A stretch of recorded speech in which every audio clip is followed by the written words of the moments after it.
بسم اللہ الرحمن الرحیم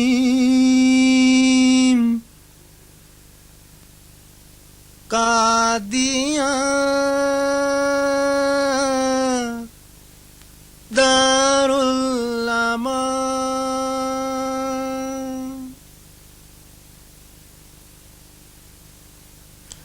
ناظرین السلام علیکم۔ اس وقت ہم پروگرام قادیان دارالامان کا دوسرا حصہ آپ کی خدمت میں پیش کرنے کی سعادت حاصل کر رہے ہیں۔ رہائش گاہ حضرت خلیفۃ المسیح الاول رضی اللہ تعالیٰ عنہ۔ حضرت مسیح موعود علیہ السلام کے ارشاد پر حضرت خلیفۃ المسیح الاول رضی اللہ تعالیٰ عنہ بحیرہ سے ہجرت فرما کر قادیان تشریف لے آئے تھے، چنانچہ اسی مکان میں وہ رہائش پذیر رہے، اور یہ مکان میں داخل ہونے کا راستہ۔ اس وقت آپ کے سامنے مکان کا وہ حصہ ہے جو حضرت خلیفۃ المسیح الاول رضی اللہ تعالیٰ عنہ کے زمانہ سے ہی اسی حالت میں موجود ہے۔ یہ مردانہ نشست گاہ کہلاتا ہے۔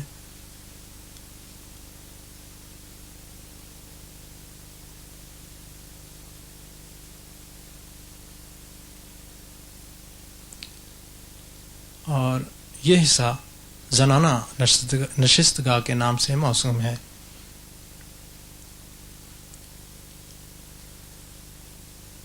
آپ کا مطب خانہ بھی اسی مکان سے منسلک تھا۔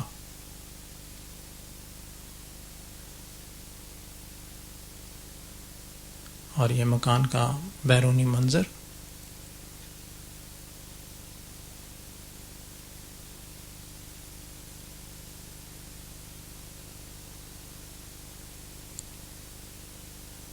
اس وقت ہم کوٹھی دارالسلام کے سامنے ہیں۔ احمدیہ کالج کے عقب میں اس عمارت کو حضرت مسیح موعود علیہ السلام کے داماد حضرت نواب محمد علی خان صاحب رضی اللہ تعالیٰ عنہ نے تعمیر کروایا تھا۔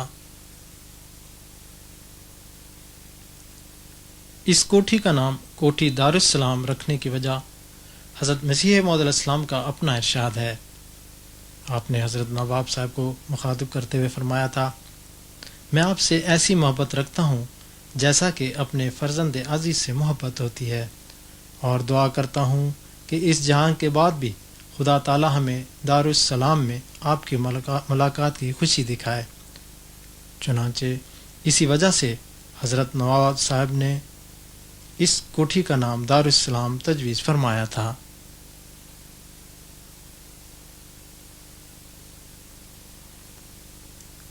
ابتداً یہ عمارت اس قدر وسیع تھی کہ اس میں 2 درجن سے زائد کمرے تھے، لیکن اب تک اس کا 1/3 حصہ گر چکا ہے۔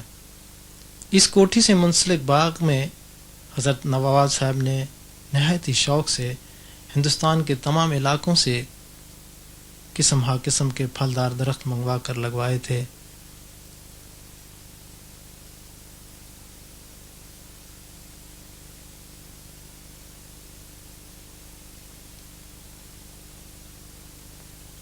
یہ کوٹھی اس لحاظ سے بھی خاص اہمیت کی حامل ہے کہ حضرت مولوی نور الدین صاحب خلیفۃ المسیح الاول رضی اللہ تعالیٰ عنہ نے اپنی زندگی کے آخری ایام اسی کوٹھی میں گزارے، اور 13 مارچ 1914 کو یہیں وفات پائی۔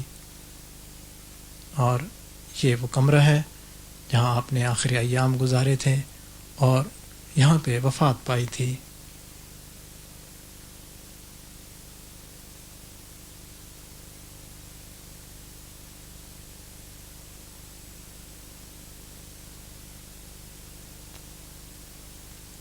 اور یہ مسجد نور ہے۔ یہ مسجد حضرت خلیفۃ المسیح الاول رضی اللہ تعالیٰ عنہ کے زمانہ میں تعمیر ہوئی تھی۔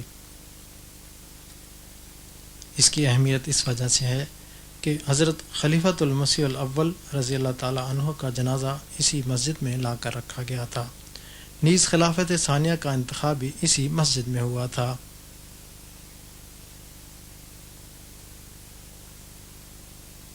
حضرت خلیفۃ المسیح ثانی رضی اللہ تعالیٰ عنہ نے بیعت اسی مسجد میں لی تھی۔ یہ مسجد تعلیم الاسلام کالج کے ساتھ واقع ہے۔ اس وقت ہم تعلیم الاسلام کالج قادیان کی عظیم الشان عمارت کے سامنے ہیں۔ حضرت مسیح موعود علیہ السلام کے زمانہ میں قادیان میں صرف 2 ہی اسکول تھے، ایک سرکاری پرائمری اسکول اور دوسرا آریہ اسکول، جس میں پرائمری سے کچھ زیادہ کلاسیں تھیں۔ مسلمان طلباء کو اپنا خصوصی ماحول میسر نہ تھا، چنانچہ حضرت مسیح موعود علیہ السلام نے مدرسہ کا اجرا فرماتے ہوئے یہ ارشاد فرمایا، ہماری غرض مدرسہ کے اجرا سے محض یہ ہے کہ دین کو دنیا پر مقدم کیا جائے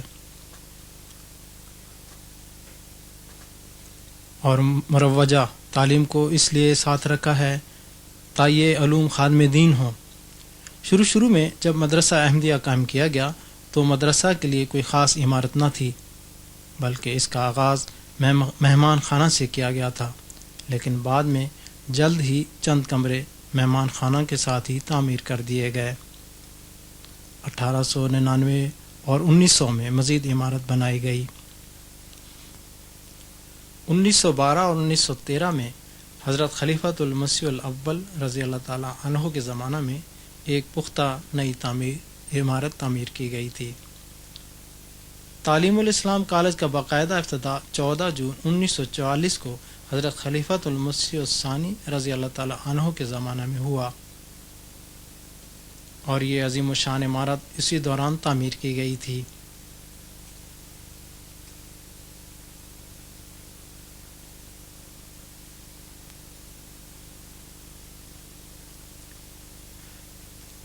تقسیم ہند کے وقت جو اس سے زیر تعمیر رہ گئے تھے وہ اب تک اسی حالت میں ہیں۔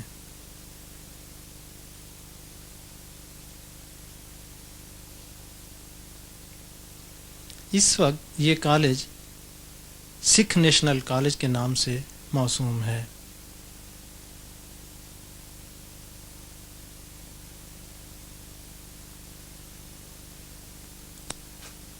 اس وقت جس عمارت کے سامنے ہم موجود ہیں یہ عمارت بورڈنگ ہاؤس کے نام سے موسوم ہے۔ تعلیم الاسلام کالج کے باقاعدہ قیام کے بعد یہ عمارت طلباء کی رہائش کے لیے حضرت خلیفۃ المسیح الثانی رضی اللہ تعالی عنہ کے دور میں بہت سی تبدیلیوں کے بعد ہاسٹل کے لیے مخصوص کر دی گئی تھی۔ تقسیم ہند کے بعد یہ عمارت بطور اسکول زیر استعمال ہے۔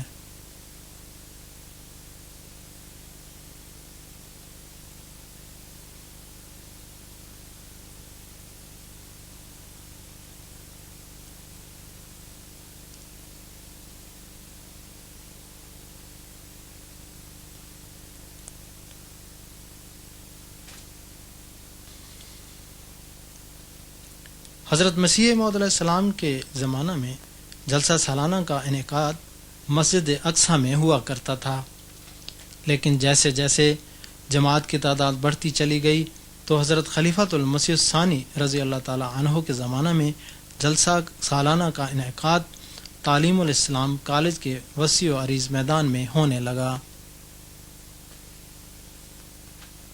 اور تقسیم ملک تک اسی جگہ پر جلسہ سالانہ کا انعقاد ہوتا رہا۔ ہجرت سے قبل قادیان کے آخری جلسہ سالانہ میں شامل ہونے والوں کی تعداد تقریباً 33,000 تھی، جبکہ تقسیم ہند کے بعد قادیان کے جلسہ کی تعداد چند سو رہ گئی اور پھر آہستہ آہستہ بڑھتی چلی گئی، یہاں تک کہ 1982 میں شامل ہونے والوں کی تعداد 5,000 تھی، جبکہ بعض سیاسی حالات کی وجہ سے 1986 میں 3,000 افراد نے شرکت کی۔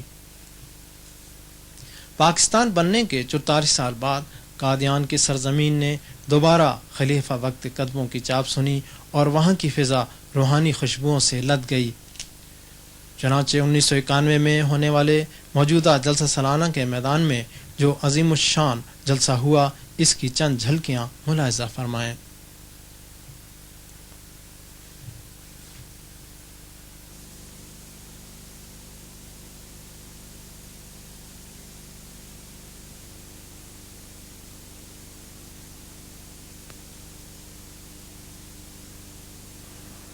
The Jummah prayer tomorrow will be at 1:45. جمعے کی نماز کل 1:45 بجے ہوگی. نعرہ تکبیر، نعرہ تکبیر، اسلام، احمدیت، حضرت محمد عربی، حضرت مرزا غلام احمد کی. السلام علیکم ورحمۃ اللہ. السلام علیکم. السلام علیکم ورحمۃ اللہ. السلام علیکم. السلام علیکم ورحمۃ اللہ. حضور انور اپنے مبارک ہاتھوں سے لوائے احمدیت لہرانے لگے ہیں. آپ بھی ہاتھ دوست اپنی زبانوں کو دعاؤں سے لبریز رکھیں شامل ہو جائیں سب. آئیے ہاتھ رکھ لیں اور اپنی جگہ پر رکھ رہیں. لیں. اللہم صلی علی محمد وعلی آل محمد. ربنا تقبل منا انك انت السميع العليم. ربنا تقبل منا انك انت السميع العليم. ربنا تقبل منا انك انت السميع العليم. ربنا تقبل منا انك انت السميع العليم. نعرہ تکبیر، نعرہ تکبیر، اسلام. سرے طور نظر آتا ہے، جس طرف دیکھو وہی نور نظر آتا ہے، جس طرف دیکھو وہی نور نظر آتا ہے. اس وقت ہم قصر خلافت کے سامنے ہیں. حضرت خلیفۃ المسیح الاول رضی اللہ تعالی عنہ کے عہد خلافت میں باقاعدہ کوئی قصر خلافت نہیں تھا، لیکن پھر اس کی اشد ضرورت محسوس کی گئی. چنانچہ 22 مئی 1926 میں حضرت خلیفۃ المسیح الثانی رضی اللہ تعالی عنہ نے اپنے دست مبارک سے قصر خلافت کی بنیاد رکھی. قصر خلافت خوبصورت 2 منزلہ عمارت ہے جس میں کمروں کے علاوہ کھلے برآمدے بھی ہیں.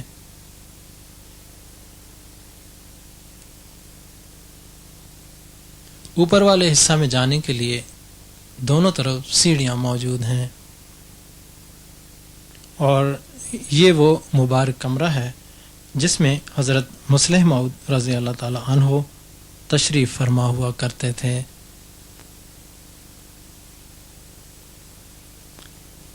تقسیم ہند کے بعد اس عمارت کو بطور لائبریری استعمال کیا جانے لگا، جو کہ اب مرکزی لائبریری کے نام سے موسوم ہے.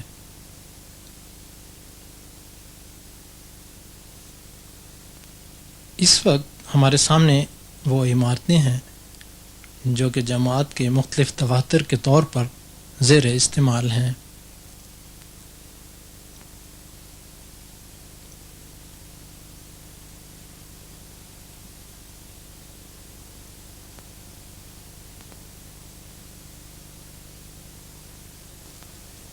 نور ہسپتال کی عمارت ہمارے سامنے ہے. اس ہسپتال کی تعمیر حضرت میر ناصر نواب صاحب رضی اللہ تعالی عنہ نے کروائی تھی، جس کی تکمیل 1917 میں ہوئی. اس ہسپتال کے سب سے پہلے ڈاکٹر حشمت اللہ خان صاحب تھے، جن کو حضرت خلیفۃ المسیح الثانی رضی اللہ تعالی عنہ نے ریاست پٹیالہ سے بلوایا تھا. بعد میں یہ ہسپتال ترقی کرتا گیا اور 1930 میں اسے 2nd گریڈ ہسپتال کی حیثیت حاصل ہو گئی. یہ ہسپتال 1947 تک کام کرتا رہا، لیکن تقسیم ملک کے بعد اسے بند کر دیا گیا.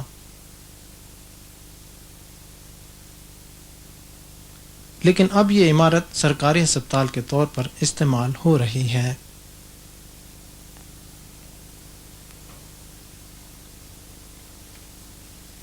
اس وقت ہم حضرت مسیح موعود اسلام کے لنگر خانہ کی طرف جا رہے ہیں. حضرت مسیح موعود علیہ السلام نے لنگر خانہ کا آغاز اپنے گھر کے باورچی خانہ سے ہی کیا تھا، اور گھر کا ہی ایک کمرہ جو کہ گول کمرہ کے نام سے موسوم ہے بطور مہمان خانہ کے استعمال ہوتا تھا، اور جیسے جیسے طالبان حق کا رجوع قادیان کی طرف بڑھتا گیا، دسترخوان بھی وسیع ہوتا گیا۔ حضرت مسیح موعود علیہ السلام کو مہمانوں کا اس قدر خیال تھا کہ اپنی زندگی میں لنگر خانہ کا انتظام اپنے ہی ہاتھ میں رکھا۔ 1922 میں حضرت خلیفۃ المسیح الثانی رضی اللہ تعالی عنہ نے لنگر خانہ کا باقاعدہ ایک شعبہ قائم فرمایا، اور وقت کے ساتھ اس میں ترقی ہوتی گئی۔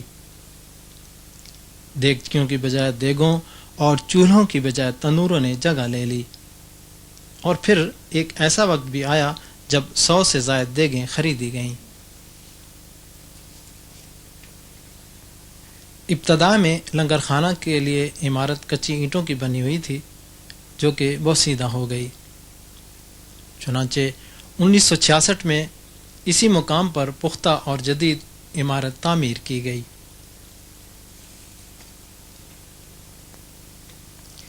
یہاں مہمانوں کی رہائش کے لیے بہت سے کمرے تعمیر کیے گئے ہیں جن میں قیام اور طعام کے لیے بہت اچھا بندوبست کیا گیا ہے۔ لنگر خانہ کے ساتھ ہی مہمان خانہ متصل ہے۔ جیسا کہ ناظرین کو ہم پہلے بتا چکے ہیں کہ ابتدا میں حضرت مسیح موعود علیہ السلام نے گول کمرہ کو بطور مہمان خانہ کے استعمال فرمایا، اور پھر وقت اور ضرورت کے ساتھ ساتھ مہمان خانہ مختلف جگہوں میں تبدیل ہوتا رہا، اور پھر آخر موجودہ جگہ پر 1922 میں مہمان خانہ کی تعمیر ہوئی۔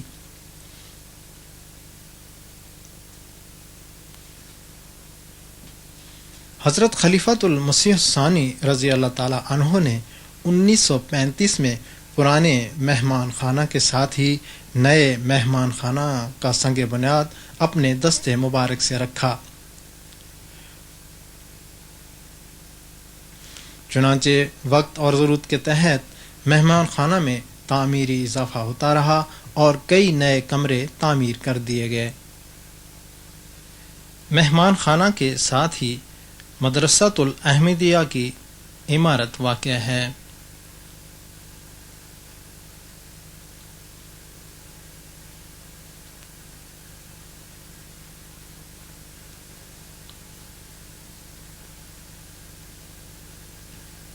انیس سو 5 میں جب حضرت مولوی عبد الکریم صاحب سیالکوٹی رضی اللہ تعالی عنہ کی وفات ہوئی تو اس بات کا شدت سے احساس پیدا ہوا کہ ایک ایسے مدرسہ کا قیام عمل میں لایا جائے جس میں اسلام اور احمدیت کی تبلیغ کے لیے مبلغین تیار ہو سکیں۔ چنانچہ اس غرض سے 1906 میں حضرت مسیح موعود علیہ السلام نے ایک خاص دینی کلاس جاری فرمائی جو آگے چل کر مدرسۃ الاحمدیہ کی شکل میں تبدیل ہو گئی۔ مدرسۃ الاحمدیہ کا باقاعدہ اجرا سن 1909 کو ہوا، اور 1 مارچ 1909 کو اس کی بنیاد رکھی گئی، اور پھر بتدریج ترقی کرتے کرتے 1928 میں باقاعدہ عربی کالج کی شکل اختیار کر گیا۔ لیکن مدرسہ احمدیہ کی حیثیت پھر بھی برقرار رہی۔ ہجرت کے باعث کچھ عرصہ کے لیے اسے بند کرنا پڑا، لیکن بعد میں اس کو دوبارہ کھول دیا گیا۔ عمارت خستہ ہو جانے کی وجہ سے 1973 میں اسے گرا کر دوبارہ تعمیر کرایا گیا۔ مدرسۃ الاحمدیہ کے ایک حصہ میں تعلیم الاسلام ہائی اسکول قادیان بھی قائم ہے۔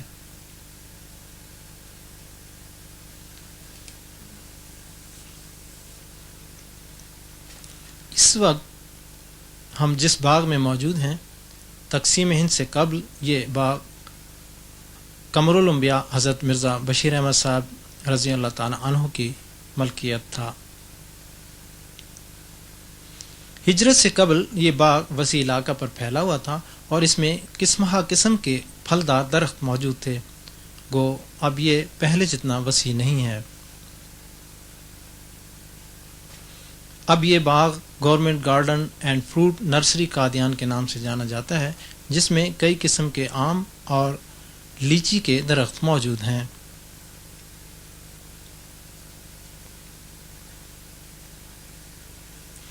یہ باغ ریلوے اسٹیشن قادیان سے قریب ہی واقع ہے۔ حضرت مسیح موعود علیہ السلام کی اس پیش گوئی کے مطابق کہ قادیان اپنی آبادی کے لحاظ سے دریائے بیاس تک پھیلے گا، حضرت خلیفۃ المسیح الثانی رضی اللہ تعالی عنہ نے قادیان سے دریائے بیاس کی طرف ایک نیا محلہ دارالانوار کے نام سے آباد فرمایا، جس کی بنیاد حضور رضی اللہ تعالی عنہ نے 4 اپریل 1932 کو رکھی۔ اسی سلسلہ میں حضور نے 25 اپریل 1932 کو اپنی کوٹھی کی بنیاد رکھی اور اس کا نام دارالحمد تجویز فرمایا، جو اس نئے محلہ کی پہلی عمارت تھی۔ اب اس کوٹھی کی حالت خستہ ہو چکی ہے اور اس کے فرش اندر سے ٹوٹ پھوٹ گئے ہیں۔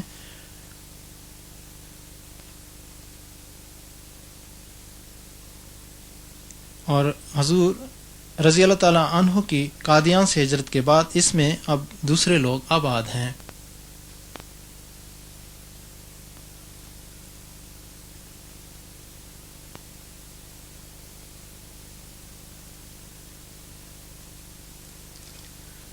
کوٹھی دارالحمد کے مغربی جانب کوٹھی بیت الظفر واقع ہے، جو حضرت سر ظفر اللہ خان صاحب رضی اللہ تعالی عنہ نے حضرت خلیفۃ المسیح الثانی رضی اللہ تعالی عنہ کی تحریک پر تعمیر کروائی۔